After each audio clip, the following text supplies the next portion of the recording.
যে আমাদের পাশের যে হল সুফিয়া কামাল হল থেকে মেয়েরা তালা ভেঙে বের হয়ে আসছিল একটি আন্দোলন করতে। যে আন্দোলনের বিষয়বস্তু তারা বলেছিল তারা রাজনীতি চায় না। প্রথমেই আমি বলে দিতে চাই, যে 3টি মেয়েকে বহিষ্কার করা হয়েছে, হলে সিট কাটা হয়েছে, তাদেরকে কোনো পলিটিক্যাল ইস্যুতে সিট কাটা হয়নি। এটার সাথে রাজনীতির কোনো সম্পর্কই ছিল না।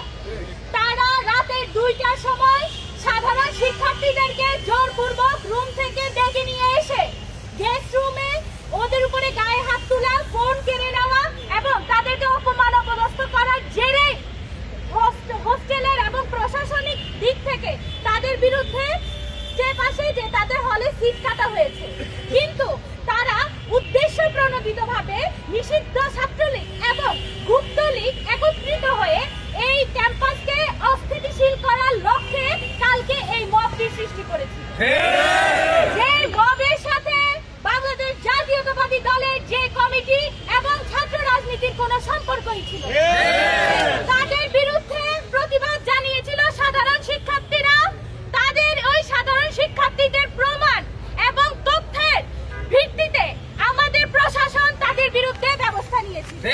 কিন্তু তারা মিথ্যা তথ্য ছড়িয়ে কালকে একটি মব সৃষ্টি করেছে এবং এই মবের মধ্যে উদ্দেশ্যটাই ছিল এই ক্যাম্পাসকে অস্থিতিশীল করা।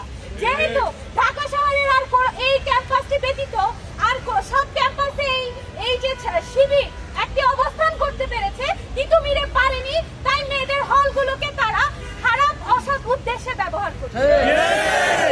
তারপরে বলতে চাই, ছাত্র রাজনীতির উদ্দেশ্যে কিয়ামতের আগ পর্যন্ত রাজনীতি থাকবে। রাজনীতি কেউ বন্ধ করতে পারবে না।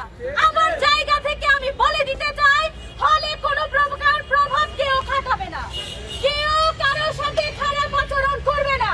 আজকে পর্যন্ত কেউ বলতে পারবে না ছাত্র দলের কোনো মেয়েকে ধরা, কোনো শিক্ষার্থীর উপর অত্যাচার করা হয়েছে, অন্যায় করা হয়েছে।